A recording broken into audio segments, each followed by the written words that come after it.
Trafalgar Square was first photographed in 1843 by William Henry Fox Talbot, the English pioneer of photography. Today, old photographs allow us a glimpse of the world as it was a century before. The camera became the eye of history, and through it we can recall the people, achievements, and great events which helped lay the foundations of our own age.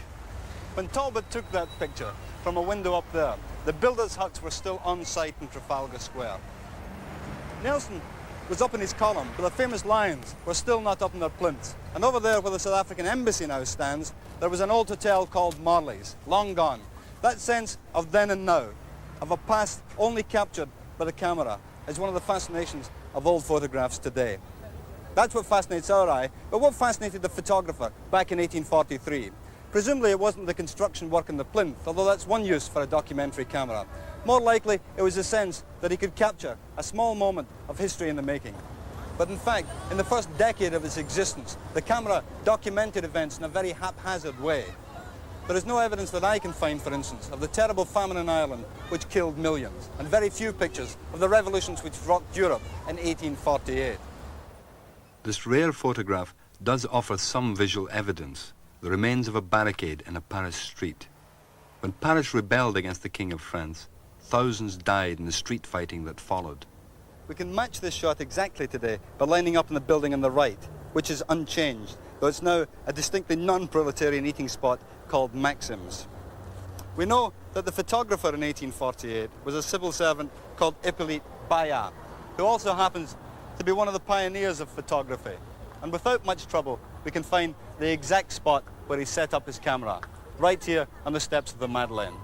But that tree has sprouted in the past century.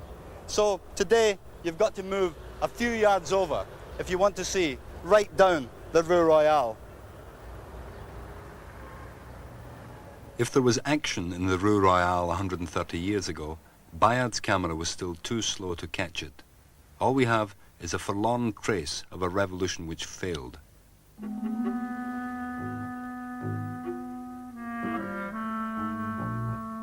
And this strange study shows the hand of a writer forced by the failure of that revolution into exile. Victor Hugo was an outspoken radical who left France with his family to live in the Channel Islands.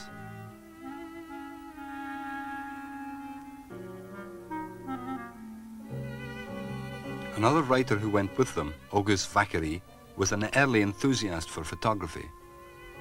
With Vacquerie's help, the family assembled a collection of portraits. This is Hugo's son, Francois. And this is Madame Hugo.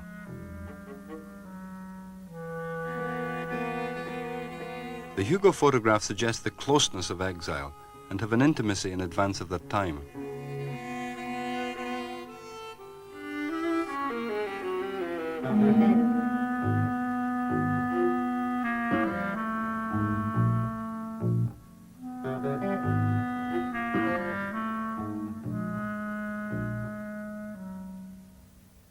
In England in 1848, the unrest fizzled out in a mass meeting of Chartists in London. This scene by W.E. Kilburn is probably the earliest photograph of a crowd, certainly of a demonstration.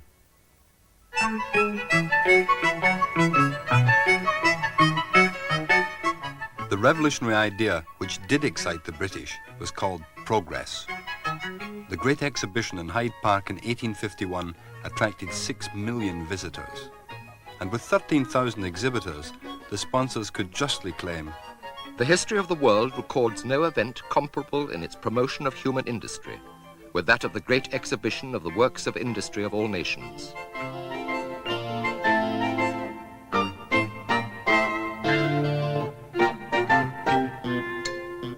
The new machines noisily promised a release from the drudgery of the past.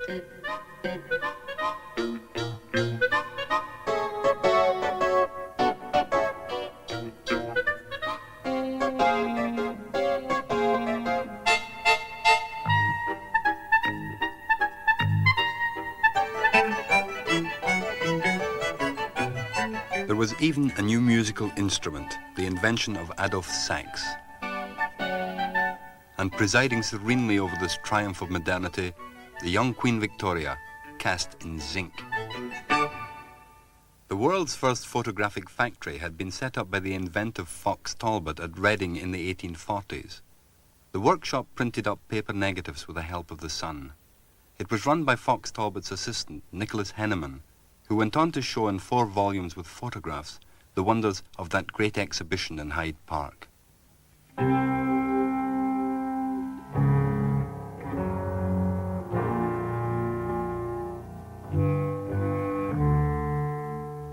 And when the time came to pull down the extraordinary building, there was such a public outcry that it was dismantled and taken to a new site in South London. A record of the rebuilding of the Crystal Palace was commissioned from the photographer Philip Delamotte.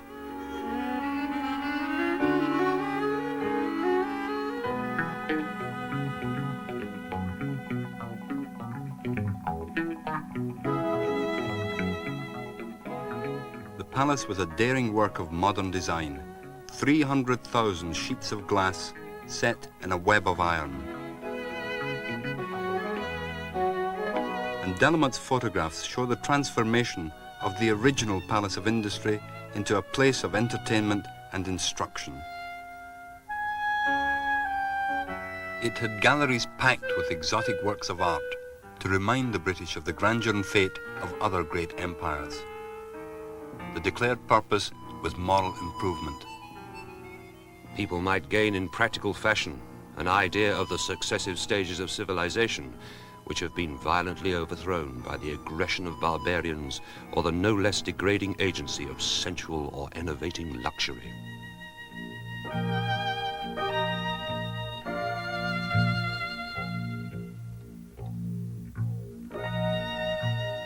In fact, the Crystal Palace was eventually to be destroyed by fire, and one observer said, it was like watching the burning of a Victorian Valhalla.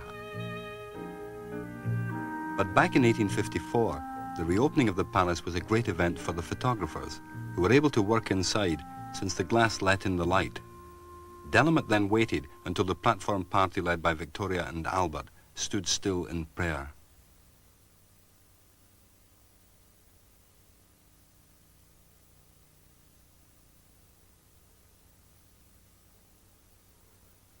The bold pursuit of progress continued when the engineers ripped through the centre of London to build the world's first underground railway.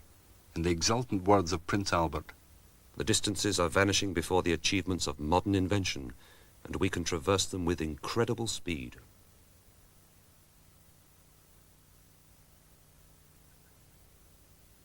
The excitement lured celebrities into the tunnels by the wagon load, including Mr. Gladstone, sitting to the right of the man in the white hat.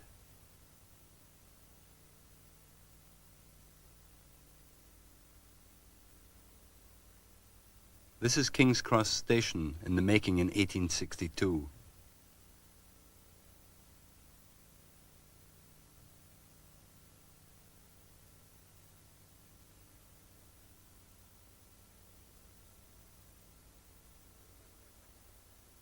The railway ran westwards from the city for 3 3/4 miles across London to Paddington, where a terminal had been built a few years before by the most remarkable engineer of all. When Queen Victoria made her first journey by rail, the man who got to drive the engine was also the man who built the railroad, Isambard Kingdom Brunel. He was the greatest engineer of the age, and this is one of his bridges, the Clifton Suspension Bridge, across the River Avon at Bristol. It's 630 feet across, and it was designed in the 1830s. Brunel was a prodigy. He dug his first tunnel when he was still only 20, and he then went on to build 5 suspension bridges, 25 railroads, and 125 railway bridges. It was, of course, the great age of industry, and the Victorians made folk heroes out of their engineers. The nickname for Brunel was the Little Giant.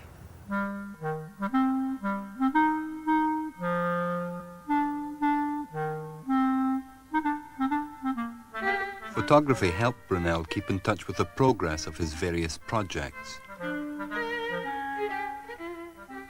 This is his Saltash Bridge in Devon, where, as the great span lifted into place, it was reported, Not a voice was heard as by some mysterious agency it slid into position without a misfit to the 1/8 of an inch.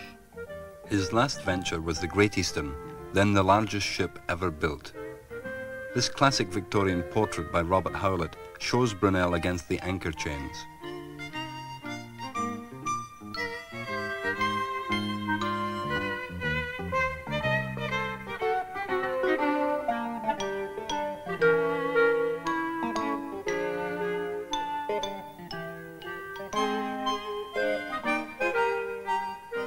Brunel and the shipbuilders watched as the Great Eastern was launched on the Thames at Millwall. But the iron ship was ill-fated. The problems of its construction and constant wrangles with the shipbuilders had exhausted even Brunel. The captain finally took the ship on sea trials in 1859, but the bad luck continued. 6 engineers died when a steam heater exploded. The tragedy hastened Brunel's own death 6 days later. The ship was an economic disaster, but she did make history again in 1866 when she laid a telegraph cable across the Atlantic. The electric telegraph had been invented by Samuel Morse, the man who first brought photography from France to America back in 1839, and the American camera was to mark the other great inventions of the age. Like the telephone, invented by Alexander Graham Bell in 1876, and the phonograph, invented in 1877 by Thomas Edison, the electrical wizard. A novel combination of electricity and photography was practiced by a French doctor called Duchenne and his victim patients. I have performed new electrophysiognomical experiments, which I hope put together beauty of form combined with truthful physiognomical expression. Dr. Duchenne's experiments appear to have produced more pain than revelation. But photography did mark one significant medical advance, the use of anesthetic in operations. Though these doctors in New England in the 1840s have in fact reconstructed the event for the camera.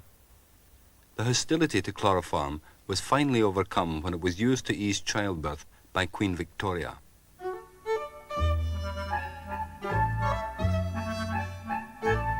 The size of their family no doubt encouraged Victoria and Albert's enthusiasm for photography, a passion which made the royal family the most photographed of the last century. A lady-in-waiting once said that she believed the Queen could be bought and sold for a photograph. Though not, apparently, for this one. The dissatisfied Queen has scratched out her own face. Victoria's photographs filled more than 100 albums. They show family events like the marriage of a daughter to the future King of Germany. Her first grandson was Little Willie, who went on to become the hated Kaiser Bill.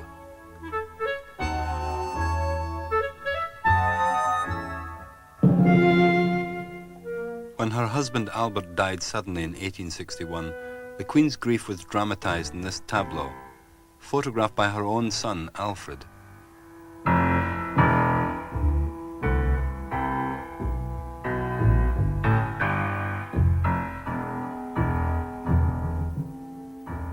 By the end of the century, as her children intermarried with the other dynasties, Queen Victoria was grandmother to half of royal Europe.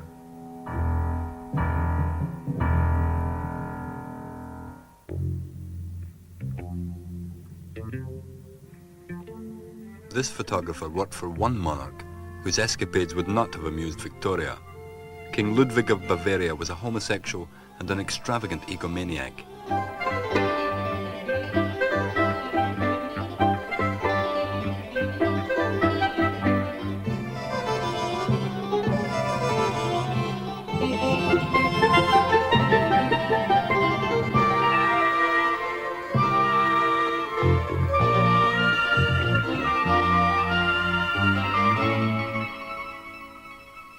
The court photographer loyally chronicled the bizarre obsessions of his master, like building fairy tale castles on Bavarian mountaintops.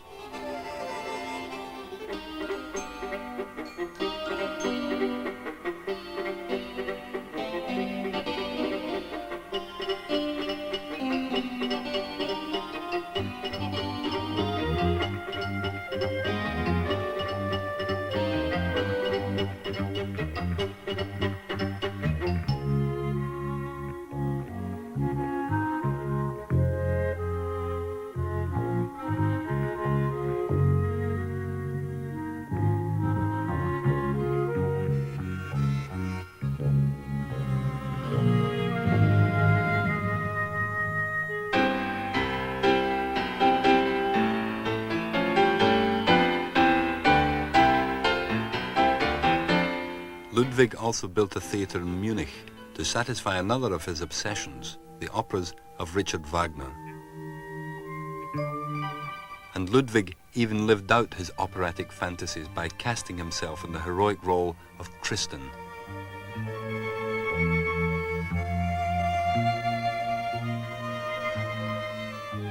Watched over by the camera to the end, Ludwig died bankrupt and mad, and probably murdered.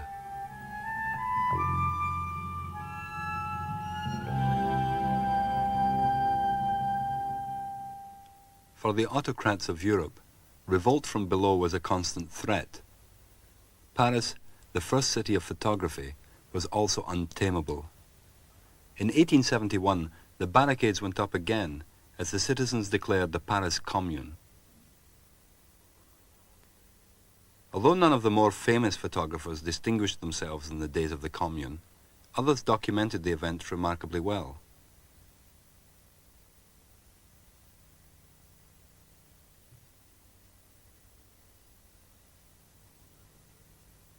Among the revolutionaries at this barricade is the painter Gustave Courbet, blamed for the Commune's most eccentric action, the assault on the Vendôme column.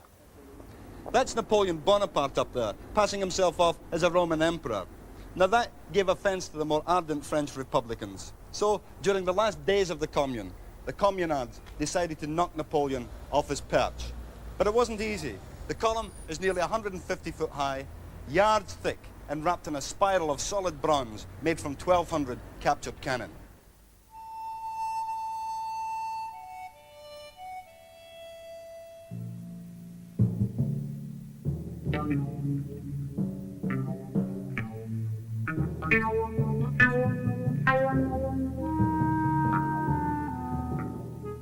The column survived the first attempts to knock it over, so the Communards finally chopped the base like a tree and pulled it down with ropes.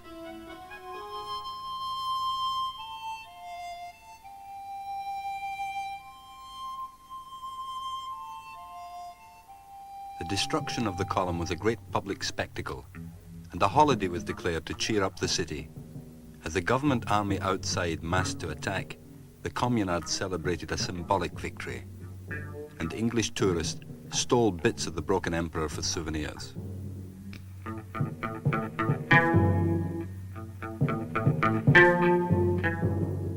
But souvenir photographs proved dangerous. This one was later used by an avenging government to hunt down Courbet and the political vandals of the Commune.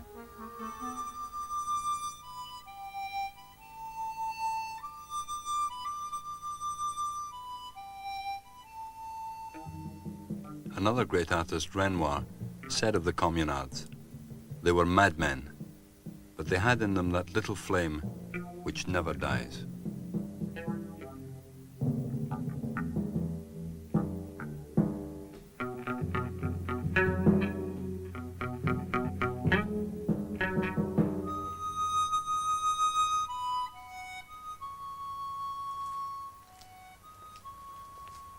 In the bloody week which ended the Commune, many thousands were killed.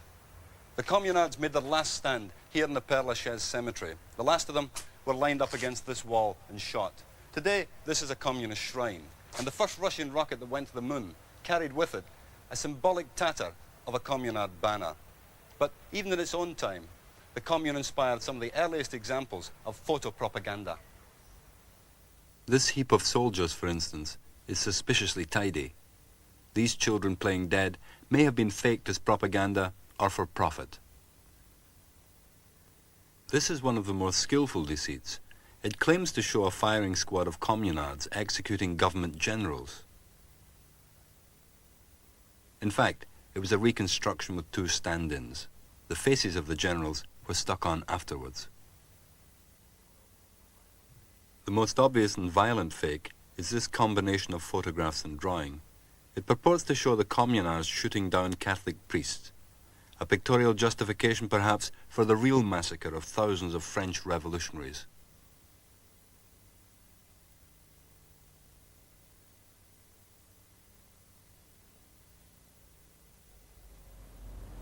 Liberty and equality were the great radical demands.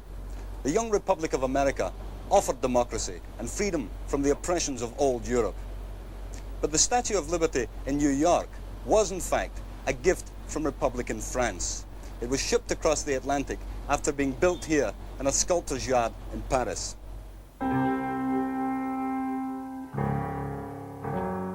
Gustave Eiffel, who built the tower, also designed the framework for the giant statue. It took the sculptor Bartholdi 10 years to put it together in his Paris workshop.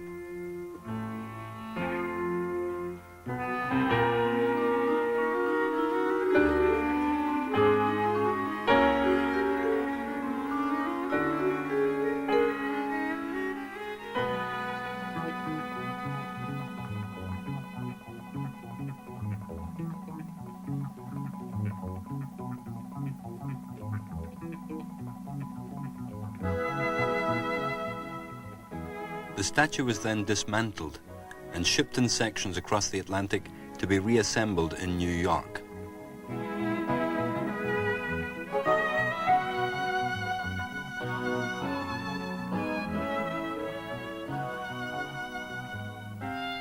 When it was finally unveiled in 1886, the message on the base of the Statue of Liberty was directed back to Europe.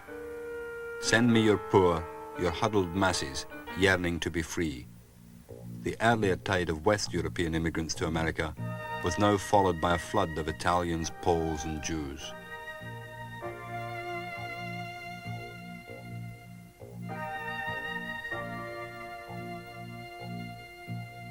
By the end of the century, the immigrants who got as far as the Statue of Liberty in New York Harbor then had to pass through here, the Great Hall at Ellis Island.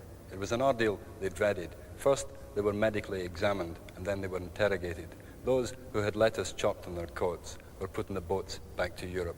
The Italians, Jews, and others who came here in their millions called Ellis the Island of Tears.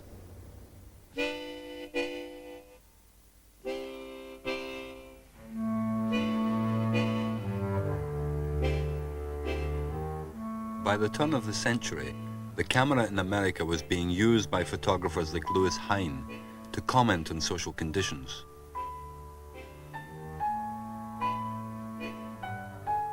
It placed in the center of frame the people who are usually seen as no more than spectators at those events the camera judged to be historic.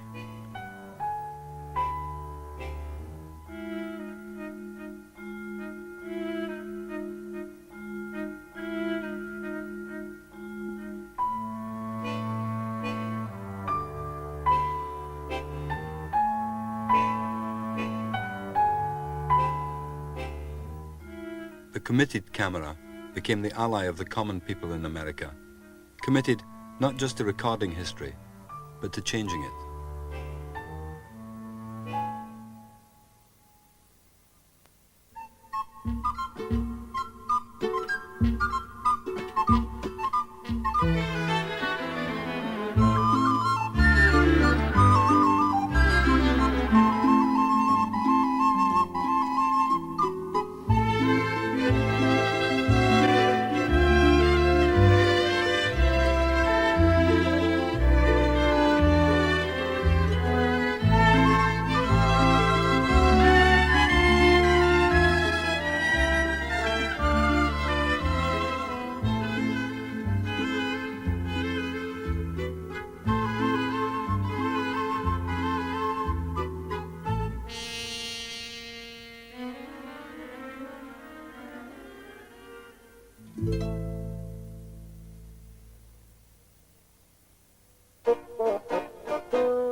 In the next episode of Camera, Out Back and Beyond, Gus MacDonald shows how the Victorian camera followed the waves of immigrants to the new worlds of Australia, Africa, and the American West.